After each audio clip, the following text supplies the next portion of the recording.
Audio पिटारा पर आप सुन रहे हैं व्रत कथाएं। कथा का नाम है रविवार व्रत कथा। सभी मनोकामनाएं पूर्ण करने वाले और जीवन में सुख समृद्धि, धन संपत्ति और शत्रुओं के सुरक्षा हेतु सर्वश्रेष्ठ व्रत रविवार की कथा इस प्रकार से है। प्राचीन काल में एक बुढ़िया रहती थी। वह नियमित रूप से रविवार का व्रत करती। रविवार के दिन सूर्योदय से पहले उठकर बुढ़िया स्नान आदि से निवृत्त होकर आंगन को गोबर से लीपकर स्वच्छ करती। उसके बाद सूर्य भगवान की पूजा करते हुए रविवार व्रत कथा सुनकर सूर्य भगवान का भोग लगाकर दिन में एक समय भोजन करती। सूर्य भगवान की अनुकंपा से बुढ़िया को किसी प्रकार की चिंता व कष्ट नहीं था। धीरे धीरे उसका घर धन धान्य से भर रहा था। उस बुढ़िया को सुखी होते देख उसकी पड़ोसन उससे बुरी तरह जलने लगी। बुढ़िया ने कोई गाय नहीं पाल रखी थी, अतः वह अपनी पड़ोसन के आंगन में बंधी गाय का गोबर लाती थी। पड़ोसन ने कुछ सोचकर अपनी गाय को घर के भीतर बांध दिया। रविवार को गोबर न मिलने से बुढ़िया अपना आंगन नहीं लीप सकी। आंगन न लीप पाने के कारण उस बुढ़िया ने सूर्य भगवान को भोग नहीं लगाया और उस दिन स्वयं भी भोजन नहीं किया। सूर्यास्त होने पर बुढ़िया भूखी प्यासी सो गई। रात्रि में सूर्य भगवान ने उसे स्वप्न में दर्शन दिए और व्रत न करने तथा उन्हें भोग न लगाने का कारण पूछा। बुढ़िया ने बहुत ही करुण स्वर में पड़ोसन के द्वारा घर के अंदर गाय बांधने और गोबर न मिल पाने की बात कही। सूर्य भगवान ने अपनी अनन्य भक्त बुढ़िया की परेशानी का कारण जानकर उसके सब दुख दूर करते हुए कहा, हे माता, तुम प्रत्येक रविवार को मेरी पूजा और व्रत करती हो। मैं तुमसे अति प्रसन्न हूं और तुम्हें ऐसी गाय प्रदान करता हूं जो तुम्हारे घर आंगन को धन धान्य से भर देगी। तुम्हारी सभी मनोकामनाएं पूरी होंगी। रविवार का व्रत करने वालों की मैं सभी इच्छाएं पूरी करता हूं। मेरा व्रत करने व कथा सुनने से बांझ स्त्रियों को पुत्र की प्राप्ति होती है। स्वप्न में उस बुढ़िया को ऐसा वरदान देकर सूर्य भगवान अंतर्ध्यान हो गए। प्रातःकाल सूर्योदय से पूर्व उस बुढ़िया की आंख खुली तो वह अपने घर के आंगन में सुंदर गाय और बछड़े को देखकर हैरान हो गई। गाय को आंगन में बांधकर उसने जल्दी से उसे चारा लाकर खिलाया। पड़ोसन ने उस बुढ़िया के आंगन में बंधी सुंदर गाय और बछड़े को देखा तो वह उससे और अधिक जलने लगी।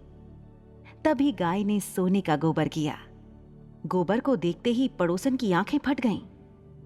पड़ोसन ने उस बुढ़िया को आसपास न पाकर तुरंत उस गोबर को उठाया और अपने घर ले गई तथा अपनी गाय का गोबर वहां रखाई। सोने के गोबर से पड़ोसन कुछ ही दिनों में धनवान हो गई। गाय प्रतिदिन सूर्योदय से पूर्व सोने का गोबर किया करती थी और बुढ़िया के उठने के पहले पड़ोसन उस गोबर को उठा कर ले जाती थी। बहुत दिनों तक बुढ़िया को सोने के गोबर के बारे में कुछ पता ही नहीं चला। बुढ़िया पहले की तरह हर रविवार को भगवान सूर्य देव का व्रत करती रही और कथा सुनती रही। लेकिन सूर्य भगवान को जब पड़ोसन की चालाकी का पता चला तो उन्होंने तेज आंधी चलाई। आंधी का प्रकोप देखकर बुढ़िया ने गाय को घर के भीतर बांध दिया। सुबह उठकर बुढ़िया ने सोने का गोबर देखा। उसे बहुत आश्चर्य हुआ। उस दिन के बाद बुढ़िया गाय को घर के भीतर बांधने लगी। सोने के गोबर से बुढ़िया कुछ ही दिन में बहुत धनी हो गई।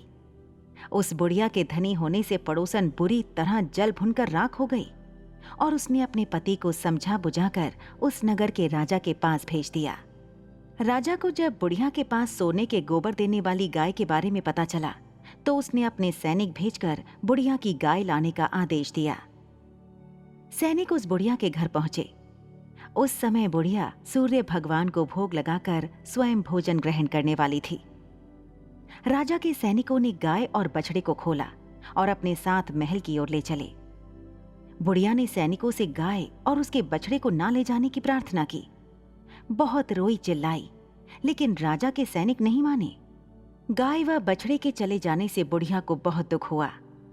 उस दिन उसने कुछ नहीं खाया और सारी रात सूर्य भगवान से गाय व बछड़े को लौटाने के लिए प्रार्थना करती रही।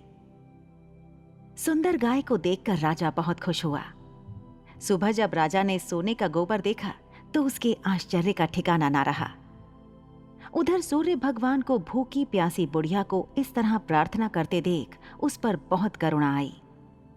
उसी रात सूर्य भगवान ने राजा को स्वप्न में कहा, राजन, बुढ़िया की गाय व बछड़ा तुरंत लौटा दो, नहीं तो तुम पर विपत्तियों का पहाड़ टूट पड़ेगा, तुम्हारा महल नष्ट हो जाएगा। सूर्य भगवान के स्वप्न से बुरी तरह भयभीत राजा ने प्रातः उठते ही गाय और बछड़ा बुढ़िया को लौटा दिया। राजा ने बहुत सा धन देकर बुढ़िया से अपनी गलती के लिए क्षमा मांगी। राजा ने पड़ोसन और उसके पति को उनकी इस दुष्टता के लिए दंड दिया। फिर राजा ने पूरे राज्य में घोषणा कराई कि सभी स्त्री पुरुष रविवार का व्रत किया करें। रविवार का व्रत करने से सभी लोगों के घर धन धान्य से भर गए, चारों ओर खुशहाली छा गई, सभी लोगों के शारीरिक कष्ट दूर हो गए। राज्य में सभी स्त्री पुरुष सुखी जीवन यापन करने लगे। धन्यवाद। ऐसी ही इंटरेस्टिंग किताबें कुछ बेहतरीन आवाजों में सुनिए सिर्फ ऑडियो पिटारा पर। ऑडियो पिटारा सुनना जरूरी है।